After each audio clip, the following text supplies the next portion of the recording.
अब इनका ही लगा कि हम इनके वजह से वो हमारा जिंदाबाद लगत रहा। तो संजय कह रहा हूँ, ऑन कैमरा कह रहा हूँ कि हमें तू बताओ कि तलवा हम चाटन एक हमें बताओ, और ना ही तुम्हें रगरब हमारी गावत ये नंबर 1 का डर पकना हुआ थी। पहली बात तो हमसे सुन लिया। मतलब दूसरों को रंगदार बताते हैं, नंबर 1 के डर पकना हुआ थी। अब बच्चा आज नहीं खड़ा हो जाए तो रंगदार वही की जाप भुला जी हैं। जब तक तुम माफी ना मांगबो तब तक छोड़ अपना। भी वहाँ सच दिखा रहा था। ये आप जान भी रहे थे कि मैं सच दिखा रहा हूँ, मैं सही दिखा रहा हूँ कि ये जो है विजय राज के गाने को किस तरीके से चुट्टाई करके अपना गाना बताया। मैंने जो बताया था वो भी सही निकला था।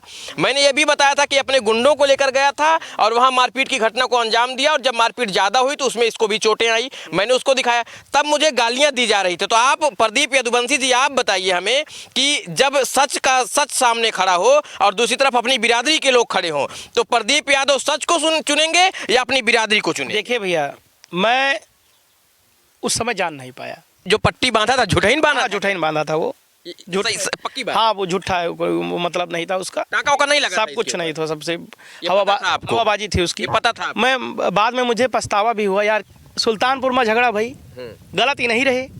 सुल्तानपुर की गलियों से बेहद गरीब परिवार से निकलने वाला एक लड़का जो गाना गाता है कि मार देव गोली छितरा जाबा तू, फिर वहाँ से जब उसका कारवां बढ़ता है तो यूपी को बदनाम करने लगता है।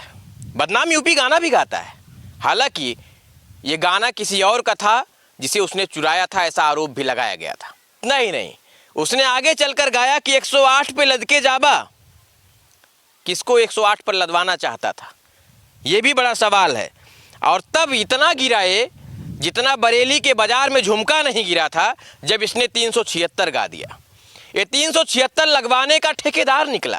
नाम है संजय यदुवंशी, एक ऐसा गायक जो बेहद कम समय में अपनी पहचान जरूर बनाई, लेकिन अश्लीलता ना परोसते हुए उसने कुछ ऐसा विष इस समाज में बोया जिससे आधुनिक समय में और नए उम्र के बच्चों में ऐसी उत्तेजना उत्पन्न होना शुरू हुई जिसे हम हिंदी भाषा में आसान भाषा में कहें तो अपराध को बढ़ावा देने लगा। हाल ही में इस वक्त सुर्खियों में है, चर्चाओं में है। इसके पहले भी मैंने इसके कारनामों का विरोध किया था।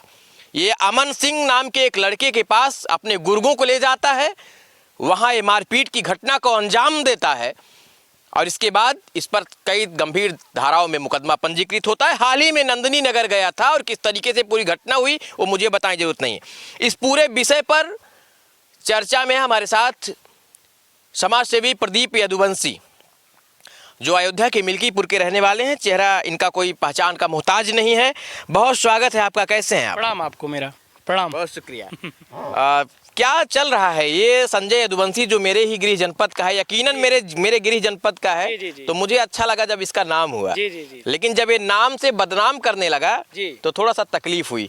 अभी क्या चल रहा है आप लोगों के बीच में? देखिए, चल क्या रहा है, जैसे हमने इसको उठाने के भरसक प्रयास किया, मतलब भरसक प्रयास किया।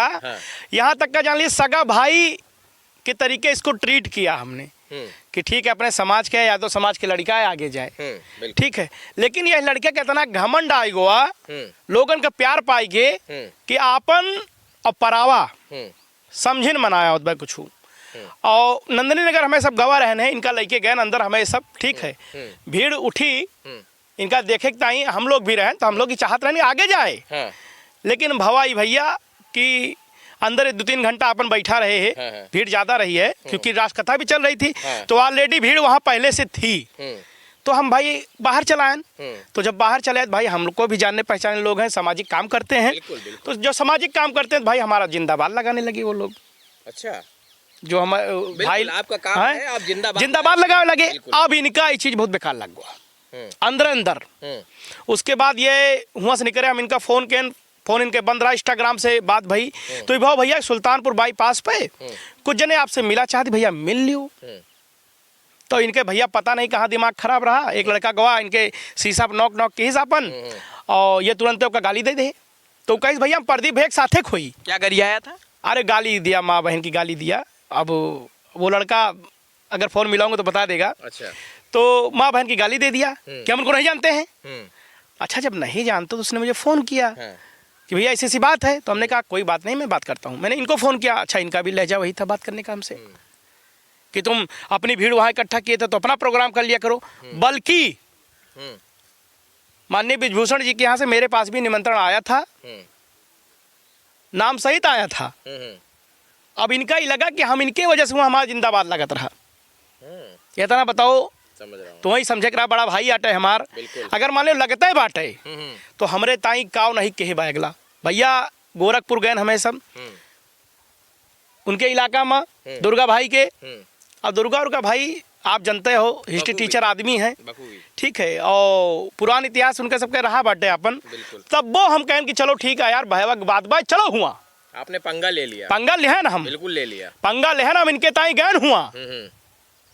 लेकिन भैया आज याद में हमें कल परसों एक वीडियो बनाई हमारे ताई, बहुत हमें कष्ट भवा इस चीज़ के कि टुकड़ा पे पले वाले लोग, तलवा चाटने वाले लोग, बताओ हमें ये स्तर हमारा है। किसका तलवा चाट रहे थे इसकी नजर? हमें बतावे कोई कहे यह जिला में सांसद विधायक मंत्री के विरोध हम करी थे, भागे थे दूर हमसे, और हमका कहा था कि इनके तलवा चाटत रहो। तो हमें बहुत ख़राब लगा ये चीज़। भैया ठीक है, आप मुझे नहीं पसंद करते थे, अनब्लॉक मार देते या जो है मुझे फ़ोन कर देते कि भैया मैं आपसे कोई संबंध नहीं रखना चाहता हूँ, जो भी है। लेकिन इस तरीके से मेरी छवि को मुझे बदनाम करने की जो कोशिश आपने किया है, और जब तक तुम माफ़ी ना मांगो तब तक छोड़ब ना। अच्छा, जब आप नंदिनी नगर गए थे तो दोनों लोग साथ में गए थे या पहले आप गए थे? साथ में थे। मैं बल्कि इनके गेट के बगल खड़ा भी था कि भाई के साथ कोई गलत चीजें ना होने पाए, ठीक है, क्योंकि भीड़ में लोग फायदा उठा लेते हैं। देखिए मैं यहाँ 1 मिनट रोकूंगा आपको। सोचिए कि मतलब प्रदीप यदुवंशी जी ऐसे समाजसेवी हैं, इनकी समाज सेवा का मैं कायल हूँ। यद्यपि कुछ मामलों में मैं इनसे वैचारिक मतभेद रखता हूं, लेकिन जो इनकी समाज सेवा है वो काबिले तारीफ है। और ऐसा व्यक्ति आपकी सुरक्षा में खड़ा हो गया, जिसकी सुरक्षा में स्वयं दर्जनों लोग, दर्जनों बच्चे रहते हो, तो मतलब सैल्यूट है आपको। आपके दोस्ताना इस व्यवहार को मैं सलाम करता हूं। और उसके बाद भैया सुल्तानपुर में झगड़ा भाई, गलत ही नहीं रहे, तब वो मैं खड़ा हुआ, मैं तब भी खड़ा हुआ। हाँ, इस पर भी मुझे भी शिकायत है, बहुत सारे लोगों से शिकायत है। इसमें इस झगड़े में, सुल्तानपुर की जो झगड़ा आपने कही भैया, इसमें भगवान श्री कृष्ण और सुदामा की दोस्ती को बदनाम किया गया था। अब आप कह लीजिए, फिर मुझे भी शिकायत था कि भैया चूंकि भाई मामला हम लोग को शुरुआत में पता नहीं था, हम तो एक दोस्त के नाते गए, दोस्त के नाते चोट खाए थे, पट्टी बांधे हुए थे, तो एक दोस्त का कर्तव्य होता है कि उसकी रक्षा करे। बिल्कुल।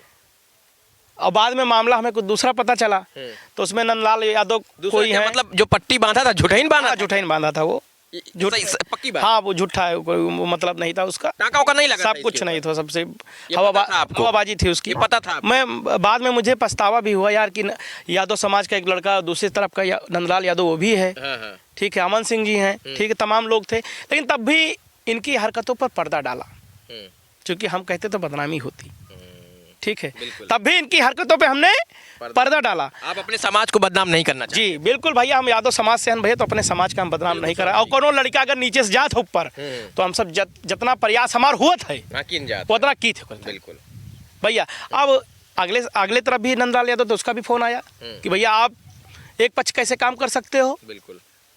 तो हमने उससे कहा कोई बात नहीं, ठीक है, देखा जाएगा। बात किया हमने उससे, हमने कहा जो भी बात है सुलह समझौता अपना कर लेना सभी लोग, ठीक है। तो फिर बाद में क्या हुआ मुझे नहीं पता है। अब देखो इतना बड़ा अगला टकरार हमसे कहलिस कि तलवा चाटने वाला बना दी हमका भाई, ठीक है। हम तो जब आ रहे थे ना, हम तो प्रदीप भैया जब हम आ रहे थे तो हम तो ये सोच रहे थे कि पता नहीं जिसका तलवा प्रदीप भैया चाटे हो, तलवा बचा भी है, तलवा खत्म हो गया।